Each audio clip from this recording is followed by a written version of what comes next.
Oh, all right. Well, hello. Hello. Hi. How are you? I'm fine. How are you? I'm doing well. Thank you very I much. love your new glasses, by I the love way. yours Thank too. They're so you. I know. Shout out to Aisha Ransom White Yes, at yes, Suggested yes. Eyewear. We have sporting our new glasses, and if you watched my video on my personal page, you saw I had a little dilemma on which shade or which frame I was going to go with, and Drama. you see the winner. Drama. We say drama. Well, mine are new too, but I didn't have no problem. Well, didn't you order yours? I ordered mine. But just as she always does, she takes great care of us. So we wanted to make sure today we gave her a shout out. And you could always go back and look at the replay that we had with her on our show as being the first female Black optometrist in Sacramento. Well, in Sacramento, right? Yeah. So be sure to go back and watch that video. But just to give her a little bit of space, she may be on, she may not be on, but it's Suggestive Eyewear. It is in Florence Square, which the address is 2251 Florin Road in Sacramento. So check her out. Also, they are working on a project there where they are building wellness suites. So if you got a business that you're doing and maybe you need a space to operate out of, this is a place that you may want to look to. You can contact her, and it's a different number. This number is 415-713-4483. The suites are customizable spaces, access to wellness studio. There's a conference room. Wi-Fi is available, a receptionist, and then there's marketing and utilities. And the spaces start as low as $350. So check her out. Check out what they're doing over there. Some great things going on over at the Florence Square. All right. We're gonna go into our announcements for next week or next month. Yeah. Go ahead. Oh, you said for me to go ahead. Here we go with this. Go ahead. Go ahead. Well, two things. This is, of course, going to be the last show for the year. We're gonna shed for a couple of weeks, even though it's a third Tuesday anyway. But we're gonna shed a couple of weeks, and so when we come back, things are gonna look a little different. Thanks to I'm gonna call him my son-in-law right now. Y'all pray my strength in the Lord. He created a new logo for us, which we love.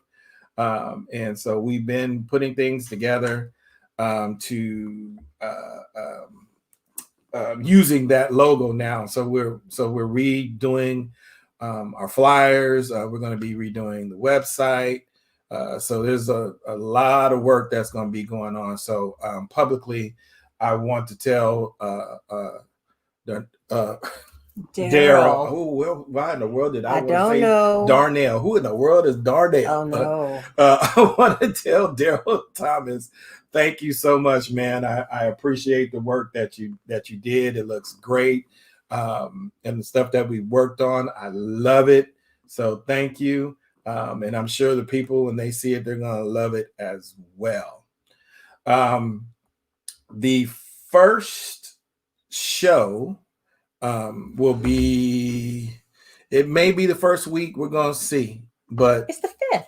It's scheduled for the 5th, but we'll see. It should work. But we want to do, it's something that we did when we first started, and we want to make sure that we do some things annually.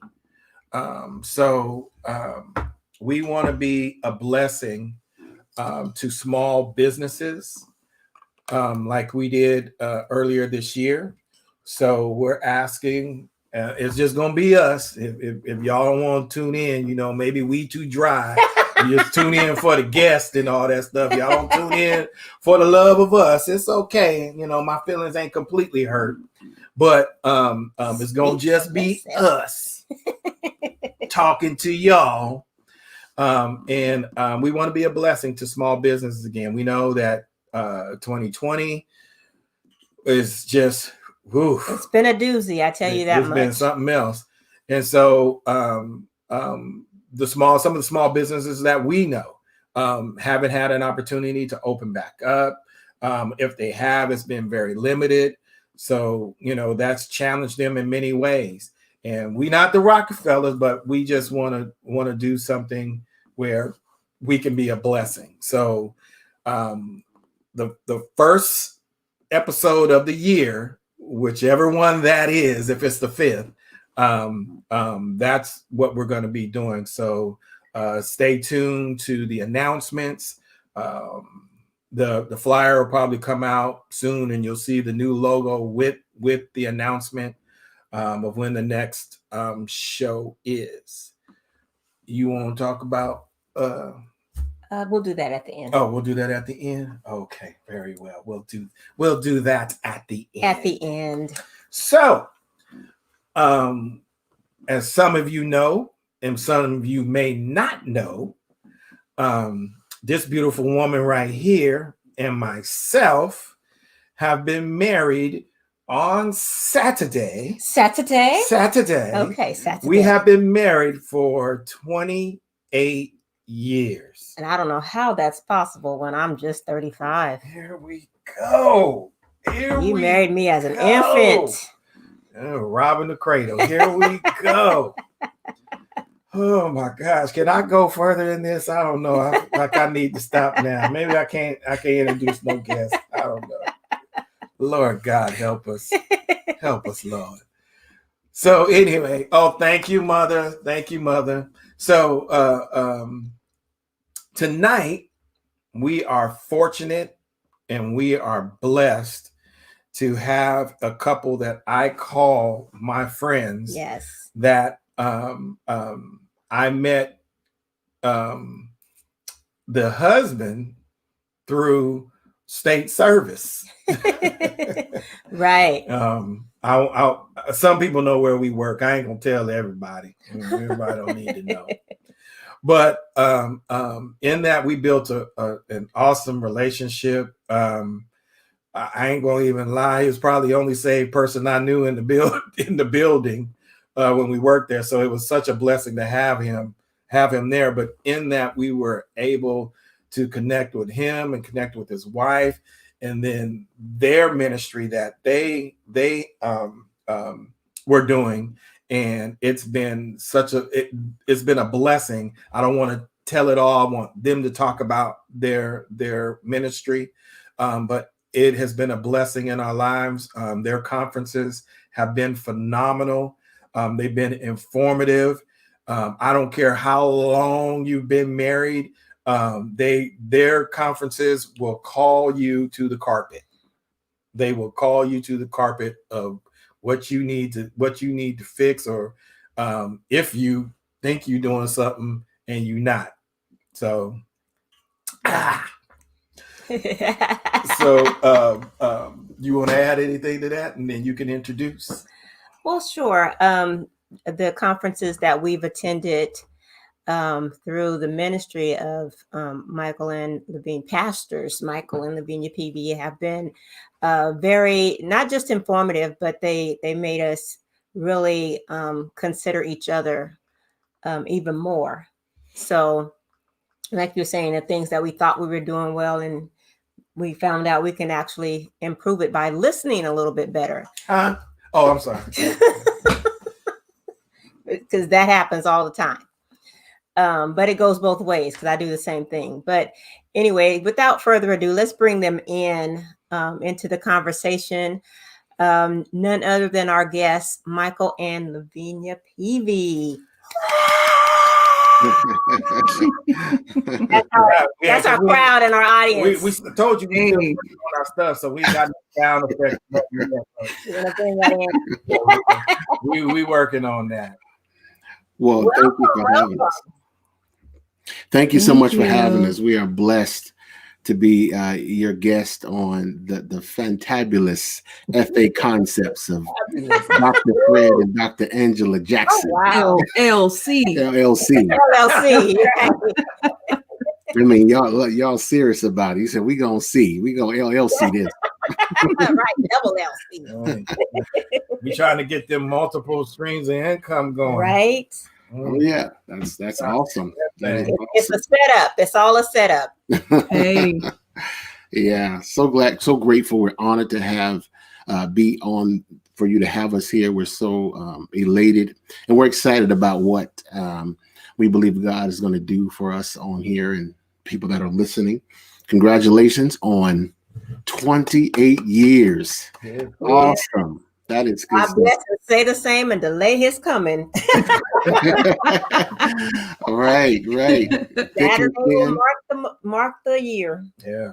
Wow. Well, I have to ask Angela, how did you survive 28 years of Fred Jackson? That's an anointing right there. You are gifted. She is anointed. Yeah.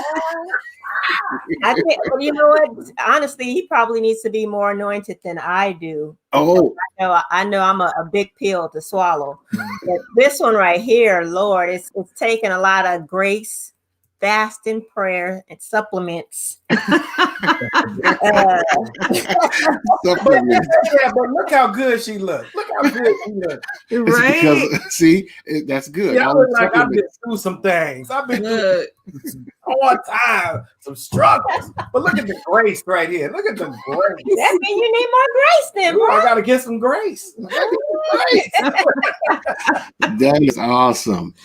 But no, it's been a joy knowing you all for so long.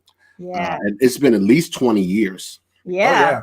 At least 20 years. And you all have been a blessing in the secular world where we work and also in ministry. So kudos to the both of you and being who you are and a light to the world through the love that you share and who you are. So thank you. Amen. Thank you. Amen. Congratulations. So tell the folks, because y'all multiple people. They multiple. They do everything. We got a lot going on. Yeah, they do everything. I know I'm a big guy. I ain't know I was two people. So I didn't mention about the church. Like I said, I wanted you to do all the intros yourself. So give the folks a little bit, the ones that don't know you, because I've seen some people already come on that's on your side, welcome, giving us a happy anniversary. So I know some of your folks is watching. But folks that don't know you, let's talk about your ministry, and then of course the ministry of Marital Moments. Marital. Okay. Well, thank you. We've been in ministry for a little bit. We a little bit. It's been a blessing serving the Lord. Our calling is to serve people and to love people, and so God is gifted us certain gifts and talents. We're trying to walk in our purpose. So it's a pleasure doing so. It's a blessing and a burden, because you have to deal with all of it. You can't take pieces of it. But with the blessing and the calling, God gives you the mindset, the mentality, and the heart to love people through it all. And so it's not something that you just go out and do. You have to be called and sent. Rather, some people just went out and went, and now it's real trouble. So yeah, we've been in ministry for quite some time now. I serve as the lead pastor of Purpose Church here in Natomas, a suburb of Sacramento. My wife is certainly a powerhouse in the ministry along with me. We couldn't do it without her. So we love that. And we do that here. And we've been doing Marital Moments for a little over maybe like 12 years now. And marriage ministry. And so we love doing marriage ministry. I know. Wow. So yeah, and you all were part of one of our first In the beginning. conferences. Yeah. So that was fun. I'm so glad Yeah. that you all Great. came and have been to others as well. So so we just love pouring into people and giving them principles that will help them to live out their purpose in marriage, in their just life goals in general, in their life as a Christian. So Mhm. what made you start Marital Moments? What was the driving factor? Well, That's actually a kind of, I don't know, that's a multifaceted answer, I guess we can say, because what I believe is that my husband, even before marriage, he had already had it in his mind that marriage was an important thing, just based on his upbringing. And also, he was the only single man in the marital conferences during the church conferences at teenage age. He's like, why are you in there? The youth got their stuff going on. Why are you? And he's like, I gotta learn. I want to learn. Wow. So that's why I say that from the very beginning, he's had that as part of his heart. He always wanted to know how marriages work, what makes marriages work, outside of God, of course, but just the different tools that are out there. And he brought that into our marriage as well.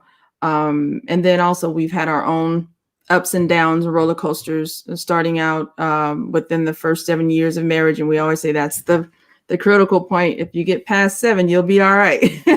But it's had some really real moments in our lives that we had to ask God for help for, and that we sought help for, and saw how beneficial, it is just to know some of the tools that are out there, and to know, number one, that you're never alone. There's always someone else that is enduring the same things that you're going through. So to be able to be transparent enough to share what worked for you, not saying that that's the end all, but it's something that somebody can use. It's a tool that they can utilize to help their own relationship. So we love to see transition. We love to see God moving in what people thought was impossible and making it possible again. And then later having the testimony that we made it, So that is something that really motivates us and keeps us going, because that's what we want to see. If it worked for us, we know it'll work for someone else. So that's the basis of what Marital Moments is. Amen. Yeah. I think also a lot of it was birthed, necessity is a term. It was really birthed out of pain. Really, there was some pain in our marriage, and being in ministry for so long, very busy. I had all these titles or how can I say, responsibilities in serving, which I love to do. And my wife was going through a lot as well. She was very busy as well. And she was going through some things in her life, and we were up and down, up and down, up and down. And there was a lot of struggle. We never really argued, but the pain that we were experiencing, it became to be so overwhelming to me.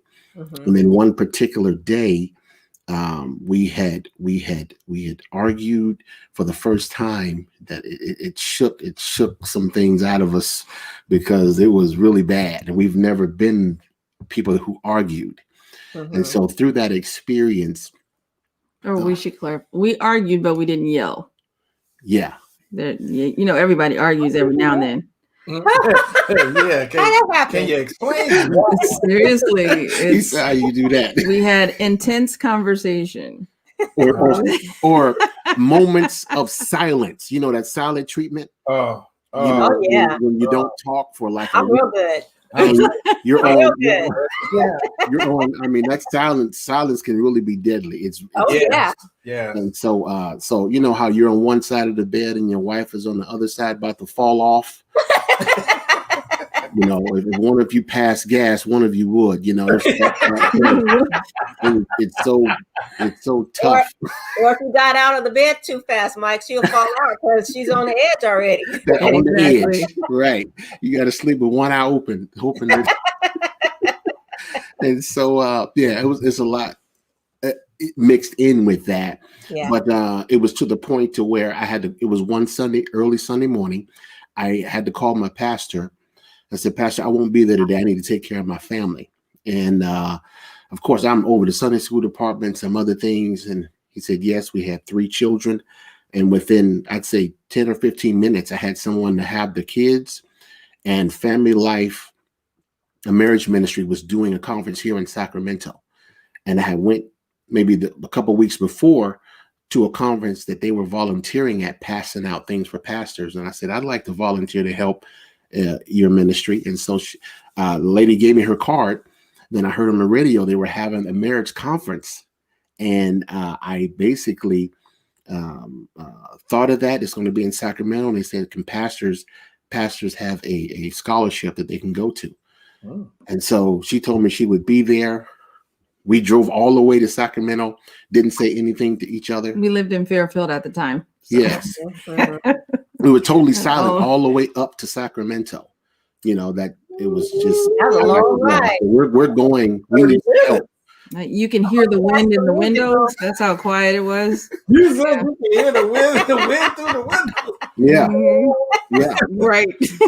And so we basically got there. The lady talked to us, and I said, we need to come up in there. She signed us in, gave us her books. We sat down there, and we heard people deliver words and seminar topics that we didn't know how each other was taking it.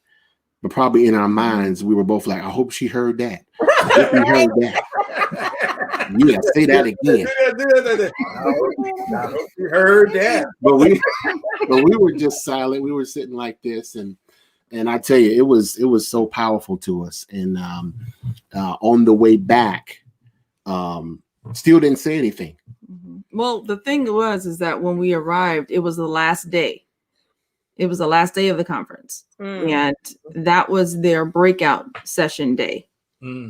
So the men heard things that they needed to hear, and the women heard what the women needed to hear. So that was the main aspect of it, because of course God knew what portion we needed the most. So when we pulled up, that's what was going on. And I'm sitting there like, why are we here? Who are these people? I don't see a lot of us here. Because we need Jesus. What is happening, you know? And he's like, come on, we're gonna go, we're gonna do it. Just listen, and I'm like, okay. And that's literally where I was. Because you know, women, when we get to the I'm done moment, yes, we are done. Yes, come on. We are done. That means we've given you chance after chance. We done turned the other cheek. We only got 2, and it's like, I'm finished. Yes. So that is where I was at that moment. And like he stated, after we listened and everything and we were on our way home, it was still quiet because I heard things, and I'm sure he did too. And God is talking to me, and I'm sure he's talking to him too, but he's also scared because he don't know what I'm thinking and what I'm about to do and nothing like that. So we were about maybe a block, a little more than a block. Yeah. From where we lived. A couple miles. Yeah. And there was a park that I knew of over there. So I told him, I said, I need you to pull over. And he's like, what? I was like, oh, Lord. And here we go. I need to go somewhere public in case she try to take me out. Right. And we pulled over to the park there. And I said, I need to tell you something. He was like, okay. And of course, he did make sure we were like visible. Like, he was like, we ain't staying in the car. We gonna get out and we gonna go to the open area. So he could scream if he needed to. I know what's in your purse. Right. But all in all, the overall concept of what took place is that in the session that I went to, the lady really told us how God gives us our spouses as gifts. And the question was, what are you doing with your gift? Are you taking care of it? Are you making sure that it's safe, or is it collecting dust somewhere on a countertop because you just forgot about it. It was good for a moment and then you just put it away. Mhm. And so in so many terms, I was like, that's what I've done. I've taken my gift and I've put it away. And therefore I don't appreciate it. I don't, give it the time that it needs, the spending time and all of that extra.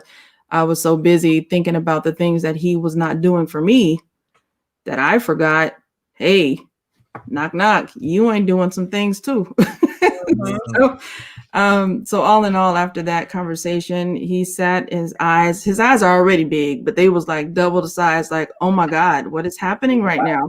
What, and I'm just soaking it in and I'm crying and his eyes is watering. It was beautiful the way it turned out. Yeah. It really was. She said some things to me that I've been waiting to hear for 8-9 years. Wow. And it was incredible because as a person who does their best to follow Christ, when you get upset, I when I did cry, it was like in the shower, just kind of, God, why is this happening? Why, intimacy was very sporadic. Our conversations, when the silent treatment came, I'm a very sociable, my language is touch I'm very high in some areas. Amen. and that's how I feel loved, and so when that wasn't there, I felt unloved, and it just exacerbated. And so hearing her say those things to me, and that she was now going to begin to treat me as a gift where she was neglecting, and it just made me want to serve her more in the areas that she wanted to be served in. And so I believe that's how God built it. It's fascinating the way we all have ways in which we feel loved. And when you are living and serving your spouse as the way God intended, then the other person's tank is full. They feel prompted to give more back to you because they're full and they're giving out of that abundance because they're charged and ready. When we neglect and hold back and mistreat one another through language or actions and behaviors, we withdraw. And so that's not God's intention for us to have. He wants us to live a life that is loving. And so out of that experience is where we birthed. Other people need this. And so the Lord put it on my heart to develop marital moments. And so we began to build the material and do conferences and things of that nature, because that conference helped us certainly through our experience. We can certainly, by the grace of God, develop material based upon our own struggles in God's word and principles to help other people as well. So that's the birth of it. So you made me think of something, and I really didn't want to go here because I don't want to start pointing at people, but it just makes me. I know. And I know I talked to y'all, and I said I was going to be good. I was going to be religious tonight and all that stuff. I'm telling y'all to be relaxed and all that stuff. Now here come the preacher in him. But I got to ask you this question, because I feel like we all come from families where we could look to people and their marriages, just looking in front, not being able to look behind the veil, but looking in front. And so, you said the 7 year, they call it the itch, the 7 year thing.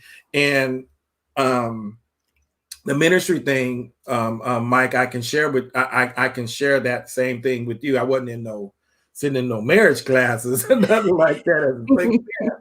But the call at a point was really strong, and I really wanted to serve. And in some ways, I didn't understand the balance of how to balance all that. And I know in that I caused her some pain. But the big thing of it is even though my parents are married, her parents are married, we still never really felt, and we talked about this long time ago. We had an example. And so do you guys feel like the church, and the church, I'm trying, I said I really didn't want to go here, but based on what you said and how you even got the information, do you feel like the church hasn't done young folks justice in how to develop their marriages better, to where the same things that was happening to y'all was happening to us? And we were like, who do we talk to? Who do we really go to? And that's why I tell you, that's why I've said it publicly and I've said it private, that we're thankful for what God blessed you with, and giving us the opportunity to sit down and have things that we can go back and talk about and discuss and really see our shortcomings. And even though you may even realize them, that you have these shortcomings, you still got to work on them. So you may not have it right after you talk about it, but you provided all of that. So I'm asking this question. You don't have to answer it, but I just want to know your opinion on it. Well, it was unique. It was because I was searching, just like my wife mentioned. I was going to marriage conferences as a single person. They're like, "Sir, where's your?" Oh, I just want to know. I want to learn, and I would go to multiple, just wanting to learn. So my desire to want to have the knowledge to be the best husband I can be, all the energy in my desire to push past things comes from my desire to want to be successful and have a successful relationship. So even when we were having issues, our church might not have had a marriage ministry, but I searched for one's opportunities to dive into. And so that prompted a Marital Moments. And now the church does have a marriage ministry, people they can come to. And so you have to be transparent enough to be able to share areas, so where people can say, hey, not every marriage is perfect. There aren't any perfect marriages. And there is a way that God has established in his word on how men and women ought to treat each other, how men should love their wives and wives should honor and respect their husbands. And both of those equate to love.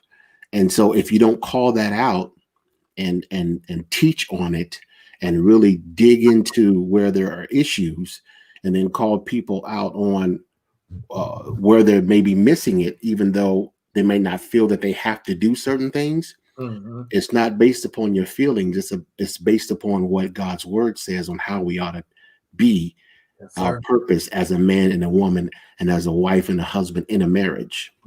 So when you make that the put that on the throne room, on the center, make Christ the center of your life and on your heart, what comes out of you, of who you are as a man, as a woman, as a husband, as a wife, as a father, a son, a minister, it has to go in alignment with his word. And so the church, definitely we can use some help in that area. But thankfully there are ministries out there whose sole purpose is to build marriages. And they're out there. Marital Moments is one, but there are many others. Family Life is another.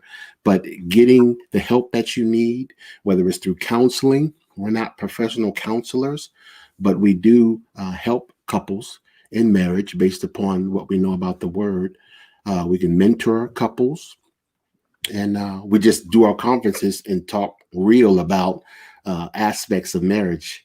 And that we find people tell us it's refreshing to hear it that way. So I think as far as like a direct, if I can say direct answer to that question, the reality, like what he said now, these are the things that we're seeing up and coming. We're seeing a lot more people that are able to be transparent enough to have these type of conferences within their churches and things of that nature. However, in the past, when we were coming up, they the most that I can recall as far as marriage or conferences or whatever seminars, that for the women, it was always Proverbs 31. Basically, learn how to cook, clean, be there, have some babies, and love Jesus. For men, it was more, be the provider. God's gonna give you a wife. You got to keep, make sure you hear the voice of God, find your wife, be the provider, fix stuff in the house, just, have a job. Well, mess that one up if you ask me. Fix it in the house. Yeah, but it was kind of vague as far as the information that was given out because of how the mothers of old, and you all can probably attest to it. And I know in my family, being from the South, it was always what happens in the house stays in the house. You don't talk about it. If you have an issues, you keep it to yourself and give it to God. You don't talk about it. Just make it work. The outside has to look right. The inside can be broke down, but as long as the outside look right, you keep it moving. And so a lot of couples went through it because of that. The whole it's better to marry than to burn. People took that literally and like, okay, my hormones is messing with me, so let me find somebody real quick. So I'm not in sin, Right. And then they forget the part of, ooh, I got to live with this person now. Right. How am I going to do that? What I don't all entailed. I don't want to be working. I want, Yeah, your Boaz was actually a bozo. Yeah. Look. So you better wait on God. That's for Yeah. sure. But all of these things weren't talked about in detail. And then when you got in trouble, then they're like, well, you shouldn't have married him. What? Yeah. Just because you're having an issue doesn't mean that that's not the right person. It just means you got to get some tools to figure it out. Yeah. Right. So that's one thing that I will say. A lot of the churches that we grew up in didn't really have detailed seminars. So therefore, you didn't have a lot of people even attending them because they didn't feel that you were going to hit the area that we needed. So we had to look out. You look outside of the norm to find the help that you're looking for. And then you had to also kill that learned behavior of what happens in the house stays in the house. Exactly. So that part I think was one of the harder things through our life experiences. And I can speak for myself through what God has brought me out of postpartum depression after 7+ years, not knowing what was going on with me, hormones acting up. I'm just like a trash can. Everybody's telling me stuff and then I'm blowing up, and it was a lot going on, and for God to be able to really pick me up literally from off the floor and tell me to get up and we're going to do this type of thing. Cause I was ready to get out of here. I actually attempted a couple times because of the state that I was in. So nobody can tell me that God can't do it. So because of that testimony, I've become transparent in a lot of areas because it's like, hey, it's not me. It's God. We all go through our own life issues, but we can't make it without him. Mm-hmm. So it's nothing that I've done. It's not even anything that he has done. It's what God has done. So that helps us to be transparent and to say, hey, you know what? You don't want to talk about it. We're going to talk about it so that we can help future generations and the ones that are going into marriage. And with the world today, they consider let's live together first before marriage, because we want to make sure that this is what we're supposed to do. So you end up friends and roommates with benefits and you mess everything up. And then it's like, I don't like you no more. Now you got a child, and that child for the next 18 years, you're going to be fighting because this one's going to be saying, well, if you slept with me, you slept with John down the street too. So it ain't my baby. And this ain't, just a whole bunch of drama. And that's the world that we're in right now. So to be able to share with couples before marriage and after Yes, yes. that you can be monogamous, you can love one person, you can be happy, you can work through issues. That is our main goal, just to get it out there, because ultimately God is the center. If you have God in the center, everything else is going to wrap around it. Yeah, yes. Because That's it. we've gone through, and I know it's not just us. Most couples, if you've been married for any length of time, you go through those stages where you wake up one day and you're like, who is this person? Right. Sometimes it's who is this person, but sometimes it's who are you? And Right. you wake up or you say, I don't think I like you anymore. Right. I just don't Right. And so you have to deal with those things when it come up and have conversation. And it's not taboo for couples to have couples therapy. Go to a licensed therapist, go to somebody that can help you either together or by yourself, but make sure you talk to your spouse, talk to a professional and see what's going on, because we have a lot of internal dialogue and we make up our own reality in our mind that may not be true for the other person. Right. So we have to also talk to them about those things and share what our expectation is of our spouses, because those change as we age. Right. So when we're going through our daily thing, what I liked back when we first got married, maybe 20 years ago, I may not like now. He used to love to buy my clothes, and at one point I'd like for him to buy my clothes, but we went through a stage where I'm like, here's the pain part. I don't like this. I don't want this anymore. And his feelings were so hurt. I ain't gonna lie, they was hurt. So, Yeah. but that's all about communication. And I kept accepting them and saying, "Oh, thank you. And then I started wearing them less and less. And he's asking, "Why are you not wearing this and that?" I tell him, I don't really like that.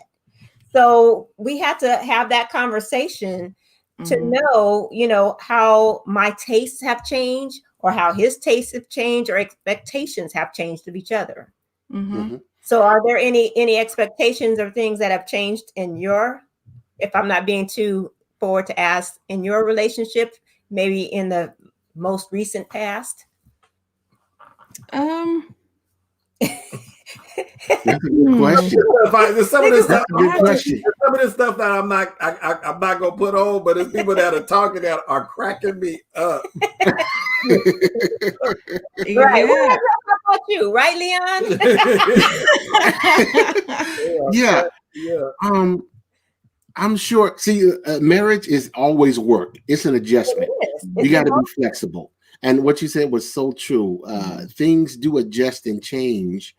And that's why it's important to study your spouse. And because you can get in the adjustment time and realize that things do change, and you can adjust to that. What they used to like, they might not like as much anymore. And so, like you said, it's about being able to have the conversation about what's now, and then you have to change and shift your paradigm.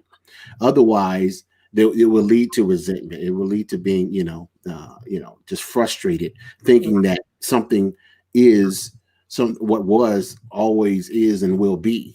And so, I can't think of anything specific right now that changed for us. Maybe your example, Fred, I used to buy all her clothes as well. Not all. So long. A majority of her clothes. He bought some of my stuff. Some of her stuff. Yeah. And I still do that periodically, but she really doesn't like to shop like I do. And so I just, I'll pull that back. But when I want to get her something, I do. And she likes it when I do it. But I needed to know to get what she does like. My wife loves perfumes. Like if I turn the camera over there, you would see it would be like you're walking in the Macy's perfume counter, because she needs prayer No, I don't. It's not a Because sin to smell good. she's got Right. YSL, ABC, EFG, What? XYZ. She got them. And so I know that's what she loves, and so it's easy for me to bless her in that. Yes. So why do something? So where you're gonna score some big points at is doing and speaking your spouse's love language as much as possible to give yourself some credit, because so when you screw up and make a withdrawal, it won't hurt as bad. Right.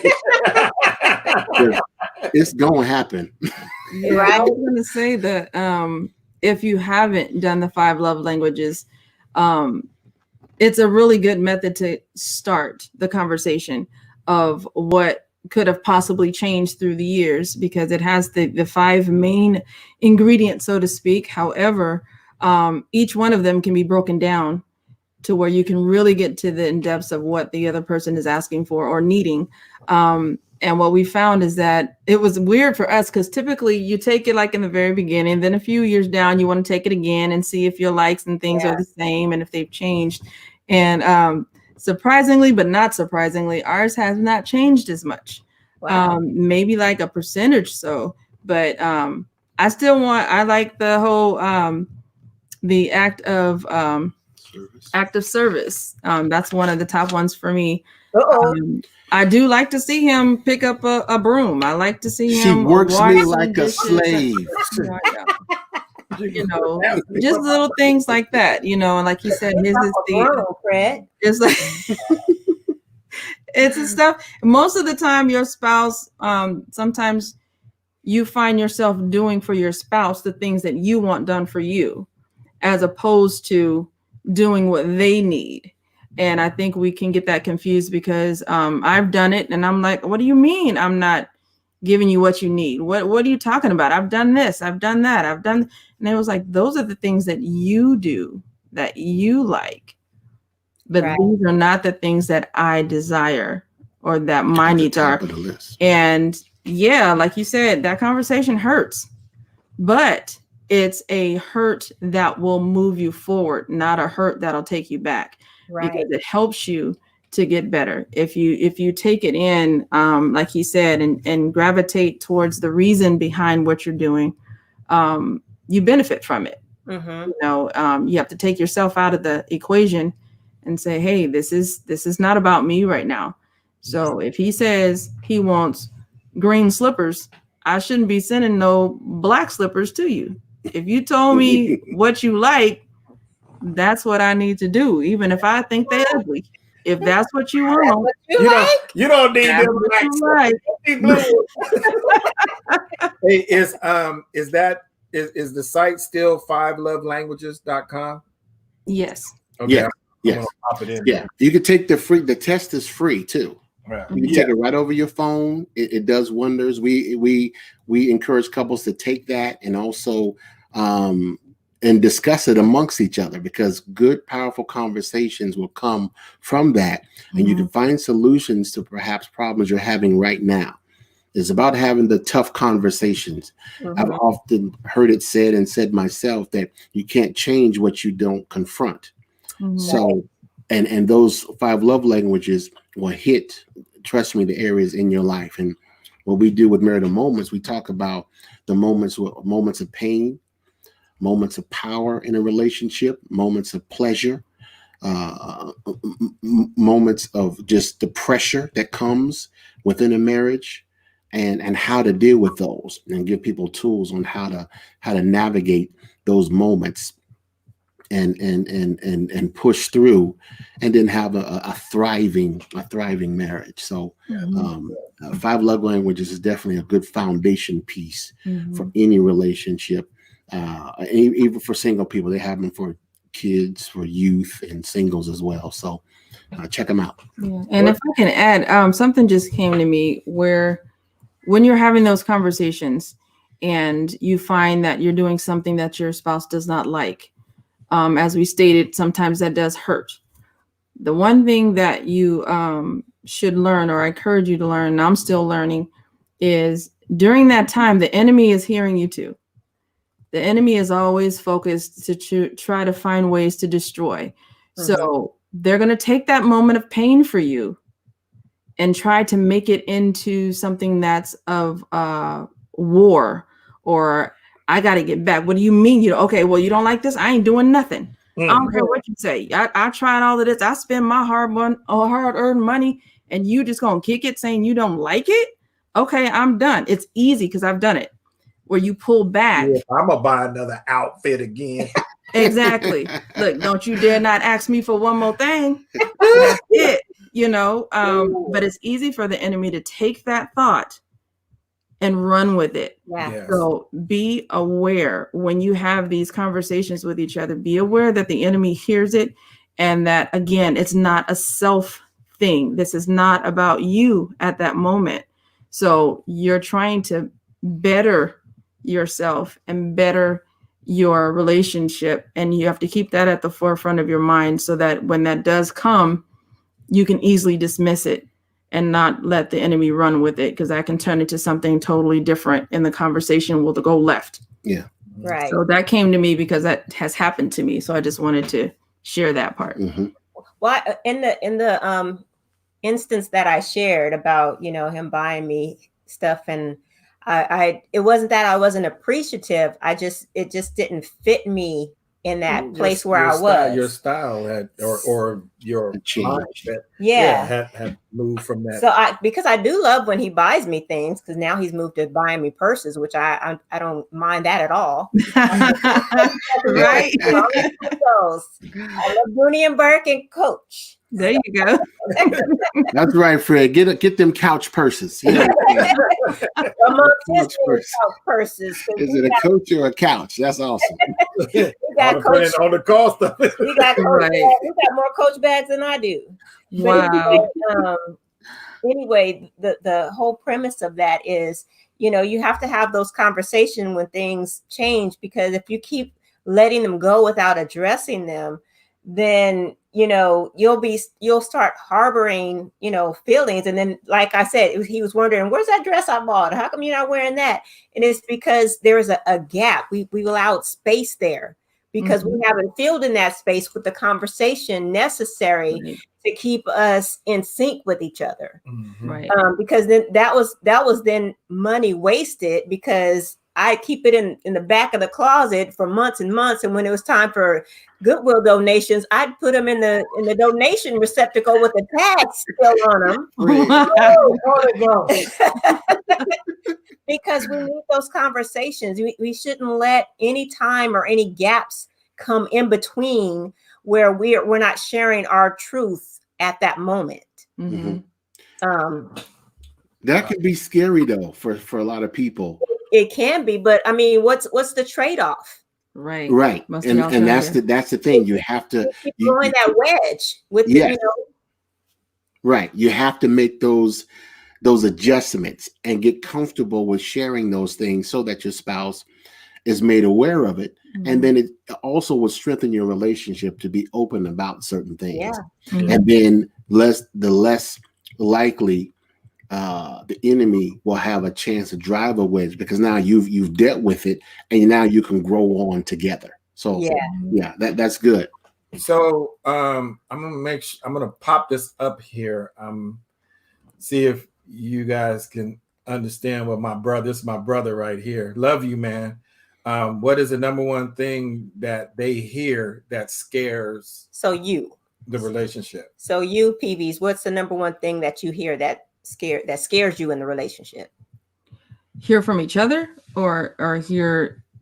Take it any way you want to, because we don't know. It's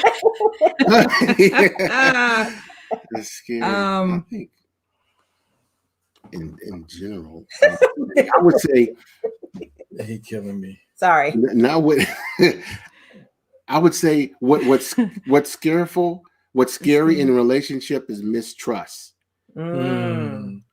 Because trust is so critical in a marriage that when it's broken, it's like a mirror, and it takes so many people, it's so many pieces, it's fractured, and it takes time to build that up. So that when the trust is broken, whether it's a lie, whether it's adultery, or some other aspect of it, the injured party needs time to adjust and forgive, and the person who did the injuring, who broke the trust, also needs to give that partner patience to know how to adjust. Which means if there are things that they want done as a result of the trust being broken, the person who injured the relationship needs to do their best with a loving heart to make those adjustments. That's what's going to build the trust back. So when trust is broken, I think that's a major, kind of like a cancer to a marriage. Mm-hmm. And then, but it's going to take, time and forgiveness and a continual process of doing the right thing to kind of use to radiate that out, to kill that mistrust. So time will heal that wound, but it has to be positive, consistent behavior based upon whatever restrictions or adjustments that need to be made or acts to be made by the injured party. Right. And I think it's also in that same realm to understand that it's not just the big things when you talk about trust, because we go to the infidelity right away because we assume that's the worst, trust. And it is, trust me, it is a bad thing. However, there are other aspects of the relationship where you can lose trust in your spouse, whether it's finances, whether it's you said you were going to do this or you said you were going to do that, and then nothing comes out of it. And it's like, didn't you say you? Yeah, I'm gonna take care of that. I'm gonna take care of that. It's like, okay. Yeah. And eventually the other party is gonna be like, I'm not asking anymore. I'm gonna do it myself, or I'm gonna find out how to do it myself. And that is a form of distrust that's being built as well, because now your thoughts when something needs to be done that you would normally run to your spouse, male or female, whichever one, and say, hey, can you take care of this for me? Now you second guess it. And now you're like, nah, I'm good. I'm not doing that. I'm gonna fix it myself. I'm not even gonna worry about it. Like you said, I'm good. Mm-hmm. So there are a lot of little foxes, if you want to call it that, that destroy trust as well. So being cognizant of that in the relationship as a whole, just understanding the other ones. And I mean, sometimes things happen and you're just like, I meant to do it, or something came up. That's where conversations need to take place, to say, hey, you know what? I know you asked me to do such and so. This came up, so please give me some more time. Give me this or whatever, so that the other party knows what's happening. But if it just, I'm gonna do it, and it's never done, the distrust is real in those areas. And I think that is not talked about as much, because it is those small little foxes that can destroy the vine. So that is something that is scary, or considered a scary aspect of marital relationships. And then also I think one of the other things that I can just say really quickly that's scary is the feeling of being disappointed. The whole you don't feel that you met the goal of the other person, or you don't feel you're doing enough, or that you are enough, or things like that. And sometimes it gets that way when you don't hear thank you, when you don't hear, oh, you look nice, or you don't hear little things, accolades to help build each other up. Then you do something and you see that face of again, and you sink into this hole like, oh my God, it's my fault. I did it. I'm not good. I'm not worthy. I'm not worthy. I'm not worthy. That can be detrimental too, because it really affects the mindset. And your mind is what controls your actions. If you think a certain way, you're going to act a certain way. So if you're feeling defeated and you're feeling like you don't amount to what you believe your spouse thinks you should amount to, that can destroy a marriage as well. So that's a scary place also. Mhm. Yeah. I know we're coming up close on time, and I won't let you do your whatever that is you're gonna punish me with to do. But I just want, if you guys can, for a few moments, somebody posted about the idea of wanting to get married one day and have a family.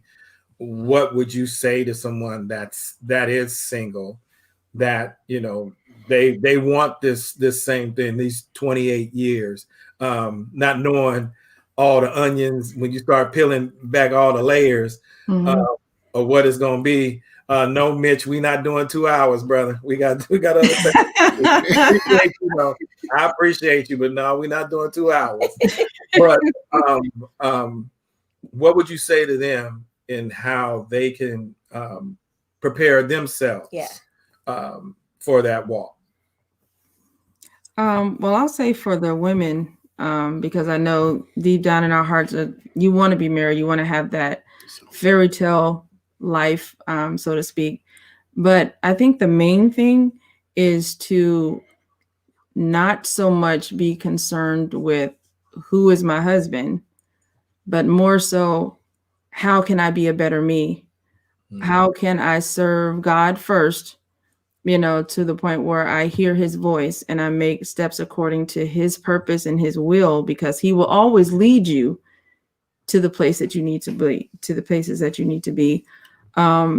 And then also understanding that when he does come, when your spouse presents himself, that even though God sends him to you, he is not perfect, and neither are you. So going into a relationship, don't expect diamonds and pearls to fall from the sky every day, because it's not. The beautifulness of marriage is real, but it's also work. So when going in, you do all that you can to learn as much as you can beforehand to prepare yourself, to prepare for the good, the bad, and the ugly, so that when you go in with the tools. You have your tool bag with you to know, oh, this is happening. Let me pull this tool out. This is what I got to do. Oh, communication. Let me do this. Oh, I got to love on him more. Let me do that. And know that marriage is not just about you. Your marriage doesn't mean your spouse has to please you and please you only to make it a good marriage. It goes both ways. You got to be willing to give and give some more. Yeah. Even when you're not getting what you deserve or what you believe you deserve. Shut up. You have to be able to still give and do what's right in the sight of the Lord in the way that he ordains it, because ultimately God is going to work it out. Trust me. God is going to work it out, but you have to do your part. So exactly, it's not easy, but it's worth it. Yeah, absolutely. Because marriage is it has its cycles. So things constantly rotate, revolve, change, and goes back and forth again. So as it changes, I mean, in your giving, it's going to be a time where you may not give as much, and the other spouse is giving, and then it'll switch, because we've always commented on each other being each other's yin and yang, where he's all uptight and riled and he wants to get rowdy. I'm the one that's calming him down, like, no, baby, just take it easy. Don't bust a blood vessel being upset. All right. Get him, Fred. Get him. Yeah. And then it comes time when I'm up here, I'm like ready to scratch somebody's eyes out. And he's like, baby, now you know what the Bible says. Like, man, I don't want to hear nothing about the Bible. I didn't say about the Bible when you was mad. The Lord said. Yeah. You want to lay hands. Yeah, right. but it's that give and take. So when we have those cycles where I'm going to use me as an example. I'm giving, and it feels like he's sitting in the back of the wagon and I'm pulling uphill. Yeah. It don't work. It don't work that well when, You got 2 pounds on me, bro. I can't carry you up no mountain. But then Why you throw the shot like that? Sometimes that's what has to happen. Mhm. But then it flips. Then it flips. I'm in the back of the wagon with my legs cocked up, and he's pulling up the hill. So Right. we have to know in those moments, it's not that, you know, we're taking each other for granted. It's just that cycle in our relationship. Mm-hmm. And it comes time where we're both pulling at the same time. So it's not going to always be, you know, one-sided. It might be at moments, but not always. Right. Seasons. Yeah. Absolutely. Yeah, that's a great perspective. So true to think about it in seasons. And that's why it's important to, like I said earlier, to study your spouse, because you'll know, we get to know each other. You know, you learn when their spirit is down and when it's up, and what you can do to serve them and help them, pull them out of that. I mean, I walked in the house one day, she was laid prostrate on the floor, crying, just boo-hoo. I'm like, what did I do? Did I forget to take out the trash again? Didn't know why. Right. I did not know why. I mean, she literally on the floor just crying, and so what I do, I got down on the ground with her and just began to weep with her, you know, praying that it wasn't my fault. I don't know, but she was going through some stuff. You know, you don't know what the issue is, but it's just being there for that person. Yeah. Is that Bill Cosby? You just realized that you got down there and did that, and then realized it wasn't you. Right. That's when the real praise started for him, right? Thank you, Jesus. Yeah. And I think it's important that when you go into, and this is on both sides, male and female, when you go into a relationship, you can't come in with 50%. 100, 100. Yes. And in order to give 100, you yourself have to be put together. You have to be whole. You can't, you know, as I say, you can't come out of a relationship, jump into another one and think it's going to be all right. You got to recover and get rid of the baggages from the previous relationship so that your spouse or your next mate or what have you doesn't have to endure the pain that you're carrying over from your previous relationship. They ain't got nothing to do with that. Right. They're not the ones that caused you pain. So why are you bringing it over into the relationship? So it's very important to make sure that you mentally are 100% and ready to give yourself again in a relationship in general, or it won't work. If you constantly bringing up past relationships and, well, you don't do this, and my last one did this, and this person did that, how come you can't do this? And the comparisons and the jealousy and all of that will destroy a marriage. Right. It will destroy, because you cannot, you can't beat that other person. You know what I mean? You're not meant to. You're meant to be who God created you to be.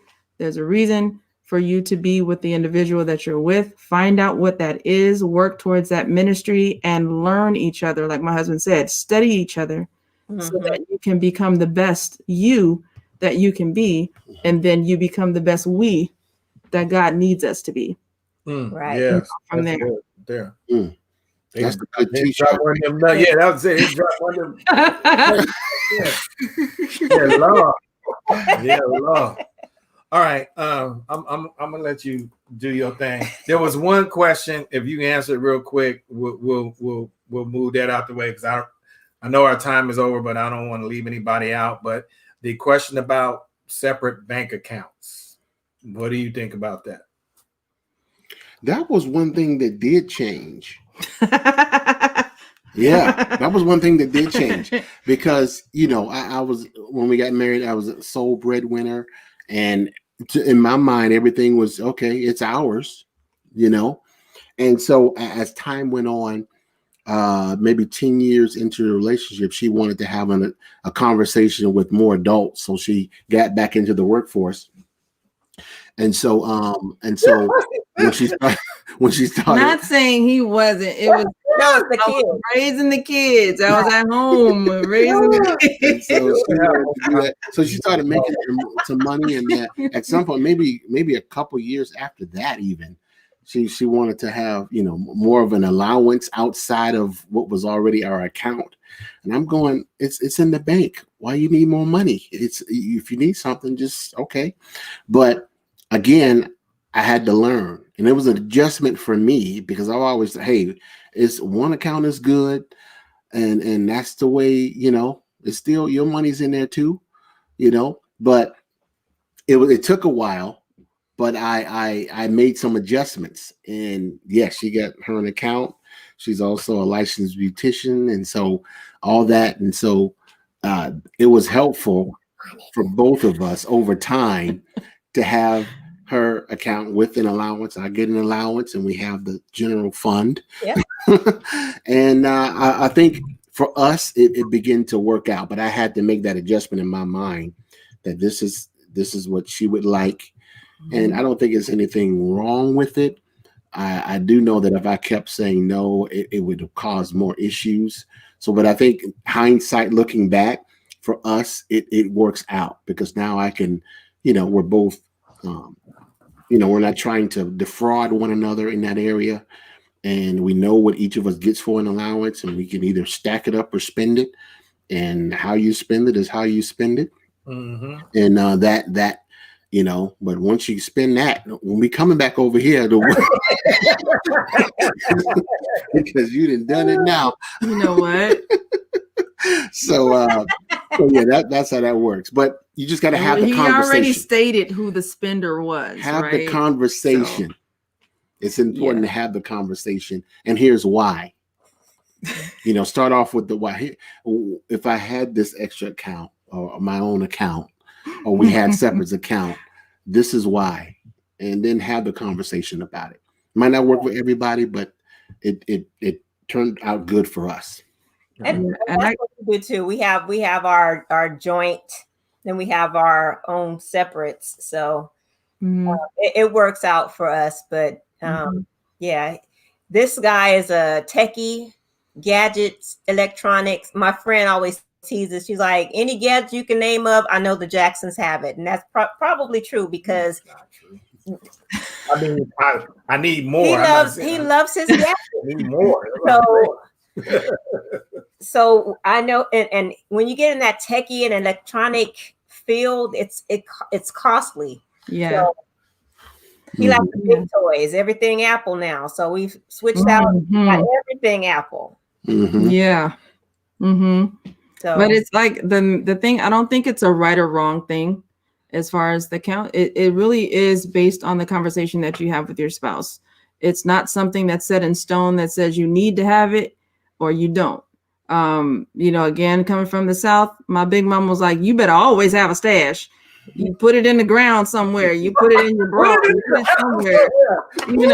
And that's just the way that we were taught. Sneaky with it. See, that's being sneaky. But see, that's part of the fear.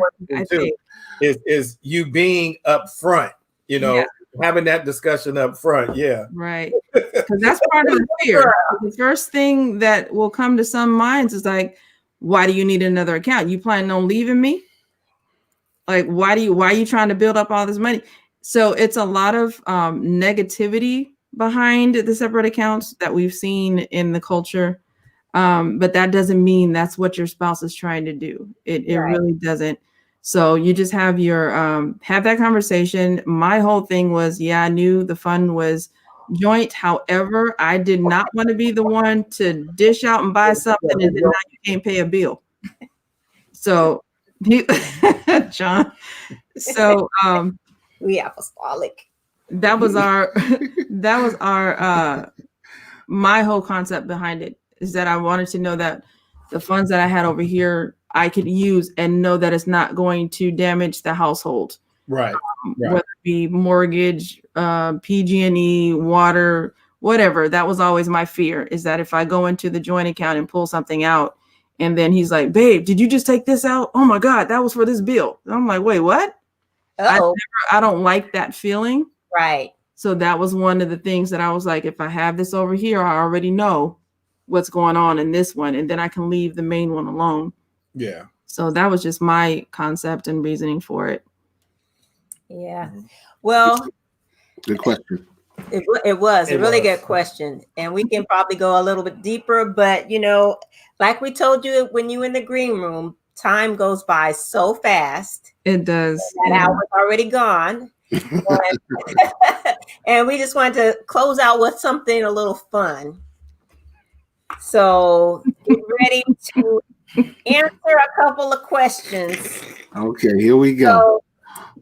So okay, I'm going to ask Laveenia. Laveenia, what is Michael's favorite color? His favorite color is burgundy. Burgundy? That's a good color. Is that true, Mike? She's correct. Okay. Ding, ding, ding. What do we have here, Bob? So, Michael, what's her favorite superhero? Well, she recently mentioned this one. but for a different reason. Uh-oh. His name is Aquaman. Oh. Okay. He's not well. Okay. Is that true? He can. I don't consider him like a superhero because he just saved the water people. So you didn't say the water people. We was going to save the water people. He can breathe underwater. That's super. Okay. And like our conversation, he's a meta-human. So meta-human. Okay. Yeah. Land and water. He can do both. Yeah. He dual. Right. So right. Now I have one for Fred. Wait a minute. How you get to ask all the questions? But whatever. Go ahead. I asked him to come up with questions before we started, and he didn't. You're right. Go ahead, Queen. Go ahead, Queen. Who's always right? You always right. And that's the correct answer. Look. Lord Jesus. Oh my God. So, do you know my shoe size? Oh. No, I ain't gonna lie, but I want to say it's a 9 or 9. I mean, not 9. I'm sorry. 7. I believe it's a 7. No. Not 7? No. Is it that was like 20 years ago. See? I ain't bought you no shoes. No, it's an 8.5. Is it really? Yes, it is. Go check the closet. I'm gonna check the closet. And see, that show you I ain't had to buy no clothes in quite a while. So this the last question that I had, and this is for all of us. After a spirited conversation, since they say they don't raise their voices, we talk loud, and we in this regular conversation, so we gonna talk loud at each other. We ain't even mad. Right. Because he always says, "Why are you yelling?" I'm right here. Because I'm Kevin Hart. That's what I do.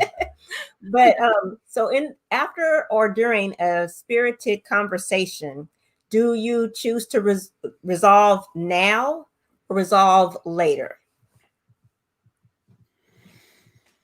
I'll let you go first, Laveenia. And why?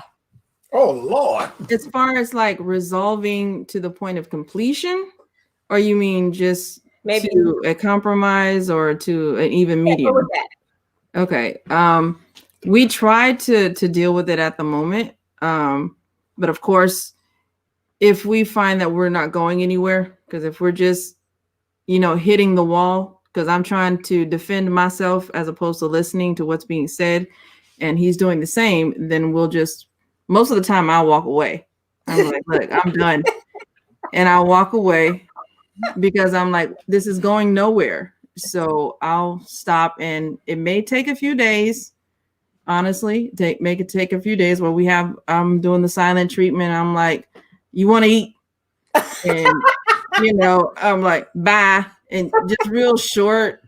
And then eventually within those few days, we do come back together, or he'll call it or I'll call and be like, hey, we need to talk. We need to get this straight.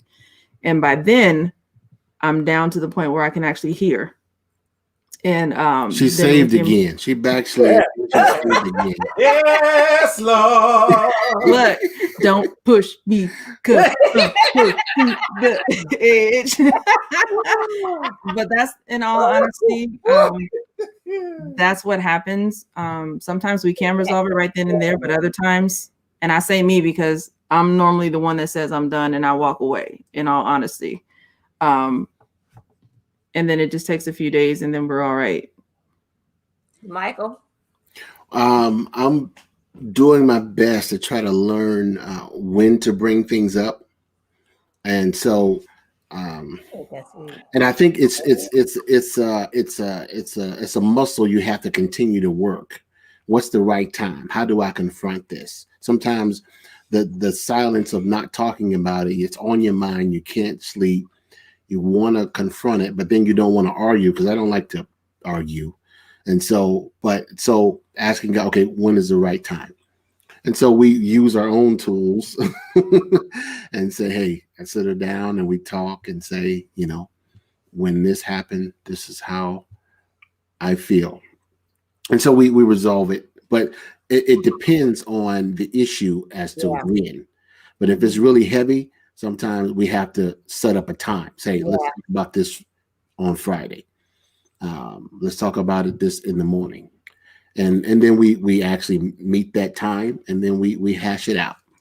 So sometimes if it comes up, it's not the right time to address it, because it's all so emotional that it's not really effective, and your conversation won't be effective because it's all emotion. Yeah. But when you settle it down, put it before the Lord, and investigate your own actions and your contributing actions and factors or thoughts or paradigm towards it, then you can approach it in a better path, a better way, after you've calmed down. Yeah. So what about you, Fred? Well, see, that was the educated response. Right. That was the minister response, huh? Right. Yeah. Like, I do agree with that, because she knows I won't talk about it. Just like, who is John? Is that John your Peavy? brother? Yeah. Yeah. Yes. Yeah, He's like, anime. What? Anime bullet. Let me tell you We're something. gonna talk about it right now. But I have realized over the years when I'm losing, and so when I realize this isn't going my way, then maybe I'll bag up and give her space to wait and see when she gonna bring it back up, because that's what it usually means. It means I don't talk about it. I don't care. I'm done. I'm good. And then she'll bring it up. It may be a few hours, it may be a day or so later. But I know me. I want to resolve it, right now. But then I start seeing where it's going, and it's like, man, I'm losing ground real fast here. So There was one time, a funny story. There was one time where I think he felt like he was losing. We were like going at it. I mean, boom, boom, boom, boom, boom. That's probably one of verbally. the worst. That was a bad one.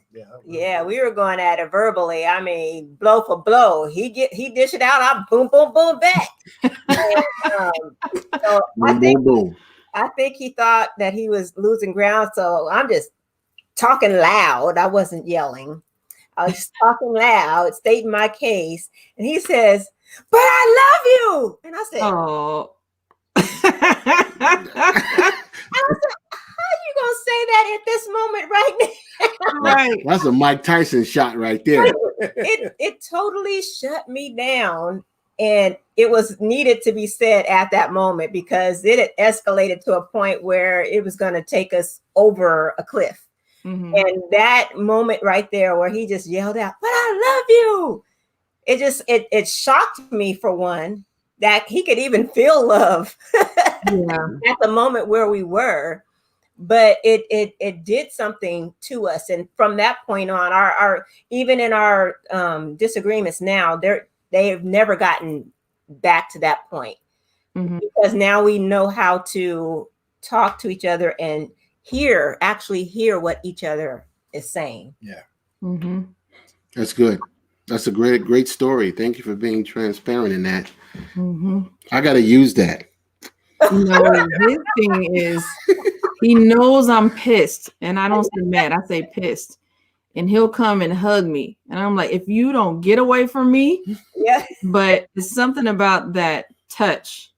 It reminds you, just like your statement of I love you. It kind of reminds you that, you know, this person does love me and I do love them. So let me take it back. This is not somebody from the street. This is my husband, Right. you know, and that always breaks me down. Yeah. Yeah. That's good. That's awesome. Yeah. Well, y'all, man, whew, I know they keep saying keep going, but we gotta shut this down. But we are so Almost an hour and a half. Yeah, we are so grateful. Oh, yeah. So thankful for everything that you brought to the table. As you see, there was enough commentary going on here that people really need this. They really need to know this information that y'all have. So we'll see what goes on within the year, and then definitely when we're able to start doing things again, hopefully you guys will be able to do your conference, and we'll be able to share that. And some of these people that are on here will be able to come and be a part of it, because it's a blessing. Oh, Mitch is killing me tonight. He got all these things. We the new, so now y'all the new Oprah and Steve Harvey. Maybe that's us. I don't know. Being the host, I don't know. I'm gonna assume that maybe that's us being the host. But we appreciate you guys. We love you guys. Yes. So grateful for everything that, like I said, that you even done for us. We're thankful because, like I said, some of the tools we've used as well that we received from you all. Is there any way where we can, if someone else wants to reach out to you, is there either a social media platform, email that you want to share? If someone wants to, website right there. Oh, yeah. Maritalmoments.com. We have also our Facebook is Facebook/Marital Moments, and we'll be doing some things. We're in fact we have one this Friday, but it's a closed Facebook private for a church. Okay. We're doing it's scheduled to do a 2-day seminar. More than likely it'll be virtual, January 29th and 30th. So all that will be on our website as well as our social media platform. So you can look us up there. And so yeah, that's how you can get a hold of us. www.maritalmoments.com and on Facebook. Yes. So y'all check them out. Go to the page, find out the information. And when they do this stuff where you can attend. Don't, like I said earlier, it was some days, like she said, you wake up and it's like, it's you again. And it's because you didn't have these tools to combat some of the things that you're dealing with, that may be at work, to at church, to then dealing, with the things at home. So, that that's a hard thing when you just first starting out and you 5, 6, 7 years in, and you're still trying to work through you're just yourself. Right. So no, so grateful. Yeah. So grateful. Our pleasure. All right. We love doing it. We're gonna throw you all in the green room because we ain't through with y'all, but they gonna be through with y'all. All right. Again, thank you for having us. Nice. You are so welcome. It has been our pleasure. All right. Thank you. God bless you. All right, sir. See you in a minute. All right. I feel like a what you call it moment, a Kevin Hart moment. Well, this was a great conversation. I mean, all of our conversations end up being really great ones, and they just keep getting better and better. Yeah. So I enjoyed the Peavys, and I appreciate them taking time out to be with us on tonight. I look forward to more interaction with them and maybe having them back on the show sometime soon. Absolutely. And participating in any of their conferences that they have coming up. Yeah, absolutely. So we've got a few minutes. I know people are getting off, but let's. So don't forget that F&A Concepts is not just a platform to share our just moments, but we also are social media and website assisters. So we assist with website design and social media posts and posters and flyers and things of that nature.